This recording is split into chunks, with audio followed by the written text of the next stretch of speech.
नमस्कार दोस्तों, जूही स्टोरी में आप सभी का स्वागत है। आज हम सुनेंगे पुष्पा सक्सेना जी की लिखी हुई कहानी अटूट रिश्ता, जिसका पहला भाग मैं पहले ही सुना चुकी हूँ। आज हम उसका सेकंड भाग सुनेंगे। तो चलिए कहानी की शुरुआत करते हैं। दिन बीतने लगे। दोनों अपने अपने शोध कार्य में व्यस्त थे। शाम को दोनों साथ चाय पीते, दिन भर की बातें करते, रात में मिलकर डिनर के लिए कुछ बना लेते। अब दोनों आपस में काफ़ी सहज हो चले थे। औपचारिकता के स्थान पर मित्र बन गए थे। काम की व्यस्तता में भी मोहन को अपने माता पिता की बहुत याद आती। फ़ोन से बात करने से मन नहीं भरता। जिस दिन मोहन को टीचिंग असिस्टेंटशिप मिली, मोहन लीना को बाहर रेस्टोरेंट में डिनर के लिए ले गया। लीना ने बधाई देते हुए कहा, अब तो तुम अलग अपार्टमेंट ले सकते होगे, मुझे कोई और जगह ढूंढनी होगी। क्यों, क्या मेरे साथ रहने से तुम्हें कोई असुविधा है? मोहन ने जानना चाहा। नहीं, ये क्या कह रहे हो? पर तुम मेरे साथ क्यों असुविधा में रहना चाहोगे? अभी तो मेरा साथ तुम्हारी मजबूरी थी। शायद लीना की आवाज़ उदार थी। तुम्हें मेरी किस व्यवहार से लगा कि तुम्हारे साथ मैं असुविधा में रह रहा हूँ? अगर तुम ना होती तो ब्रेड और सैंडविच खाकर शायद अब तक इंडिया वापस जाने की बात सोच रहा होता। तुमने देख लिया, लाख कोशिश के बावजूद मैं खाना पकाने की ABCD भी नहीं सीख सका।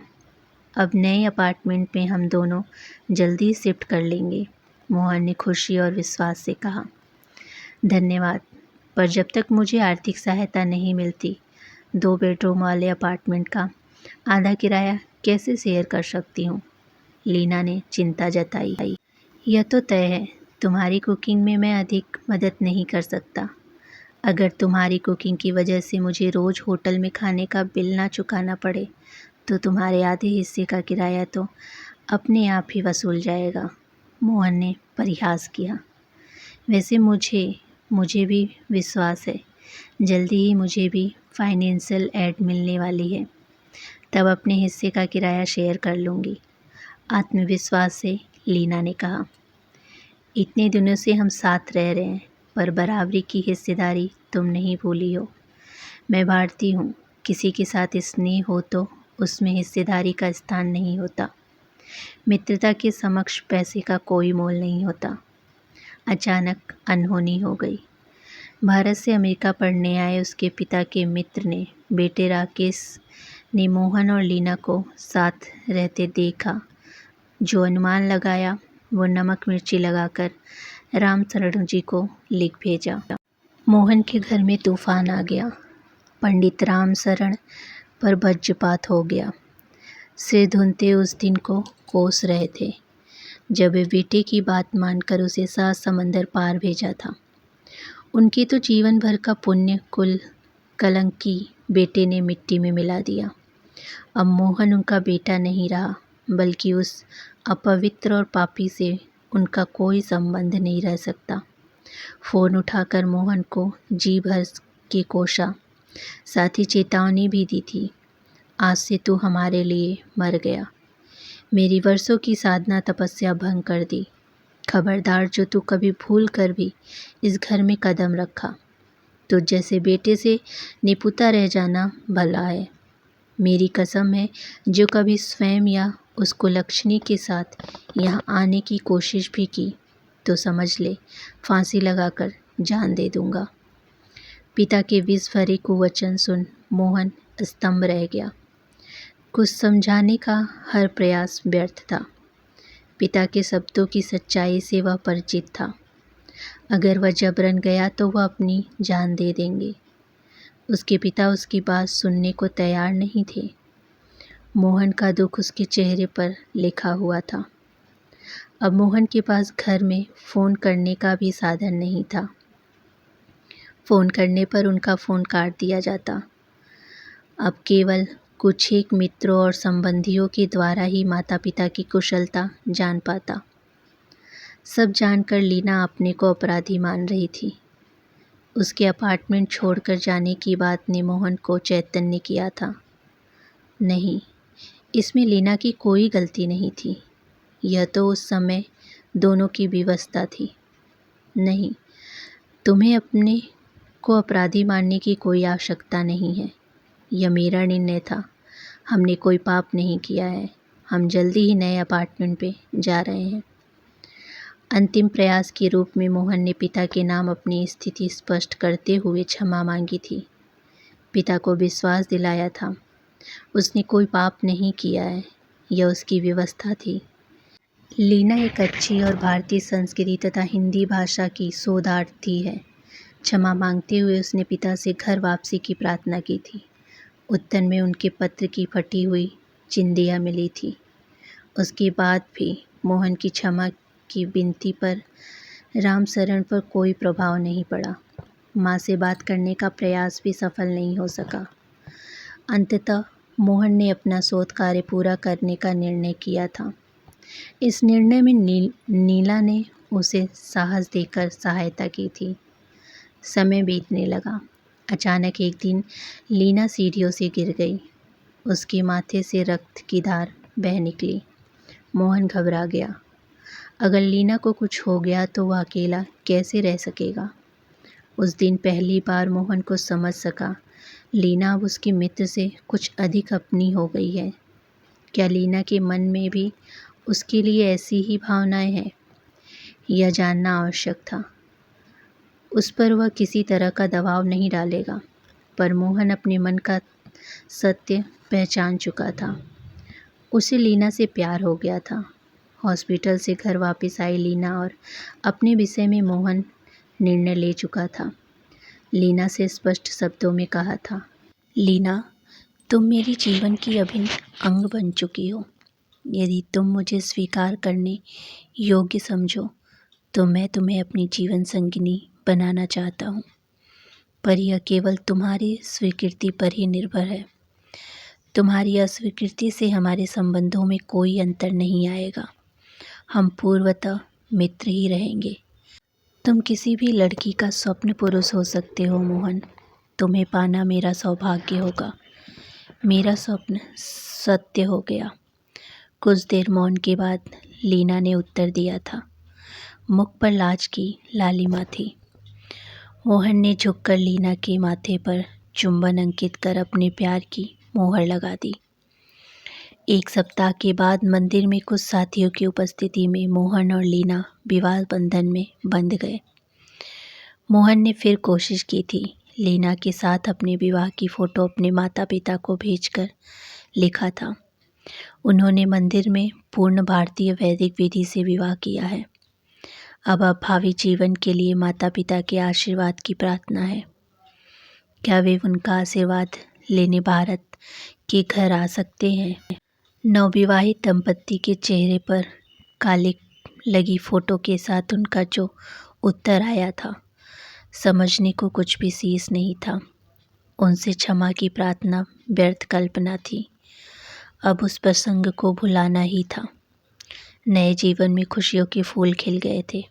दोनों ने एक साथ शोधोपाधि पीएचडी प्राप्त की थी। उनके शोध कार्य को बहुत प्रशंसा मिली थी। कुछ ही दिनों में दोनों ने अपने अपने विभाग में नियुक्ति की सूचना ने उनकी खुशियाँ दुगनी कर दी। अब उनके जीवन में कोई अभाव नहीं था। 2 कारें, टीवी ही नहीं, हर संभावित सुख के साधन उपलब्ध थे। मोहन कभी कभी यह सोचकर उदास हो जाता, काश उसके माता पिता उसके साथ एक सुख का उपभोग कर पाते। लीना मोहन की मन स्थिति समझती थी। उसके अभिभावक नहीं थे। काश उसे मोहन के माता पिता का स्नेह मिल पाता। अक्सर दोनों अपने पुराने दिनों की याद करते। उन्होंने कब सोचा था कि अपार्टमेंट शेयर करने से उनको जीवन भर का साथ मिलेगा। जिस दिन नन्हे राहुल का उनके जीवन में आगमन हुआ, उनकी खुशियों में 4 चांद लग गए। दोनों उसके प्यार के दीवाने थे। दिन पंख लगाकर उड़ रहे थे। मोहन के मन में एक कसक थी, काश उसके माता पिता अपने प्यारे पोते को गोद में खिला पाते। लीना मोहन के मन को समझती थी। मोहन, हम राहुल की फ़ोटो माँ पिताजी को क्यों न भेज दें? कहते हैं मूल से सूत अधिक प्यारा होता है। शायद राहुल की फ़ोटो देखकर हमें उनकी क्षमा मिल जाए। मोहन को लीना की बात से आशा बंधी। बड़े उत्साह से राहुल की एक प्यारी सी तस्वीर के साथ बाबा दादी को राहुल का प्रणाम लिखकर पत्र भेजा था।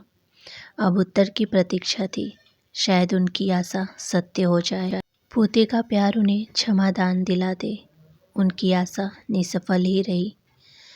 दिन महीने और वर्ष बीत रहे थे। अब राहुल 6 वर्ष का समझदार और मेधावी बालक बन चुका था। लीना और मोहन ने निर्णय लिया था कि वे उसे भारतीय संस्कृति और भाषा से पूर्णतः परिचय कराएंगे। शायद इसी तरह से मोहन अपने पिता के प्रति अपने कर्तव्य का पालन करना चाहता था। नन्हा राहुल जब अपनी मीठी बोली में गायत्री मंत्र का पाठ करता तो लोग मुग्ध रह जाते। घर में वे राहुल के साथ हिंदी में ही बात करते। अपने स्कूल और बाहर राहुल हिंदी में ही बात करता। मोहन राहुल को उसके बाबा दादी के विषय में बताता और राहुल के साथ पूजा करता। लीना भी उसका साथ देती। पिछले कुछ दिनों से मोहन कुछ उदास और गंभीर रहने लगा था। कभी कभी उसे देर रात तक कुछ लिखते देख लीना ने पूछा। वह कहता कि वह एक पेपर तैयार कर रहा है। अचानक एक रात सीने में भयंकर दर्द के साथ मोहन को अस्पताल ले जाया गया। मोहन को गंभीर हार्ट अटैक पड़ा था। अंत उसका दिल और नहीं झेल सका। अस्पताल जाने से पहले मोहन ने अपने पिता के नाम एक बंद लिफाफा लीना को देकर कहा था, अगर मुझे कुछ हो जाए तो इस पत्र और राहुल के साथ मेरे पिताजी के पास जाना। मैं जानता हूँ तुम मेरी खुशी के लिए कोई भी त्याग कर सकती हो। अगर मेरे माता पिता राहुल को अपने पास रखना चाहे तो मेरी खुशी के लिए राहुल को उनके पास छोड़ देना। मेरे कारण उन्होंने जीवन में अकेलेपन का जो अभाव झेला है, राहुल उसकी क्षतिपूर्ति कर देगा। बोलो, ऐसा कर सकोगी? तुम्हारी खुशी के लिए कुछ भी करूँगी। पर ऐसा क्यों कह रहे हो? तुम ठीक हो जाओगी। लीना की आवाज़ भीग गई। आंखों में अश्रुकण झलक आए थे। एक बात और, अगर पिताजी मेरे अंतिम अवशेषों का स्पर्श ना करे तो तुम मेरी अस्थियां गंगा में प्रवाहित कर देना। वादा करो तुम ऐसा करोगी। अभी तुम आराम करो। ऐसी निराशाजनक बातें क्यों कर रहे हो? लीना ने साहस से कहा। यह लिफाफा पिताजी को दे देना। कठिनाई से अपनी बात कहते मोहन ने हमेशा के लिए आंखें मूंद ली। मोहन के हाथ से बंद लिफाफा लेती लीना समझ गई मोहन किसी पेपर की तैयारी कर रहा था, बल्कि यह पत्र लिख रहा था। ऐसा क्या था? मोहन को अपनी मृत्यु का आभास हो गया था, पर उसने लीना पर कभी कुछ प्रकट नहीं किया। रामशरण जी को मोहन की मृत्यु की सूचना मोहन के मित्रों द्वारा फ़ोन पर दे दी गई थी। रामशरण जी के एक मित्र को मोहन का लिखा पत्र भी फैक्स भी करा दिया गया था। इन संसार से जाने से पहले मोहन वो सारी व्यवस्था कर गया था जिससे लीना को कोई असुविधा ना हो। अपने पत्र में मोहन ने अपना दिल खोल कर रख दिया था। पिछले 8 वर्षों से माता पिता से अलगाव की पीड़ा, अपना कर्तव्य पालन ना कर पाने का असहनीय दुख, बचपन की मीठी यादें और माता पिता का अतुलनीय प्यार सब शब्दों में साकार कर दिया था। क्षमा मांगते हुए राहुल को अपनाने की विनती की थी। उसे यह विश्वास नहीं था कि वे लीना को अपनाएंगे, पर लीना उसकी पत्नी है। यदि उसे एक बार अपनी पुत्रवधू पुकार सके तो उसे प्रसन्नता होगी। लीना उसकी सच्चे अर्थों में सहधर्मिणी है।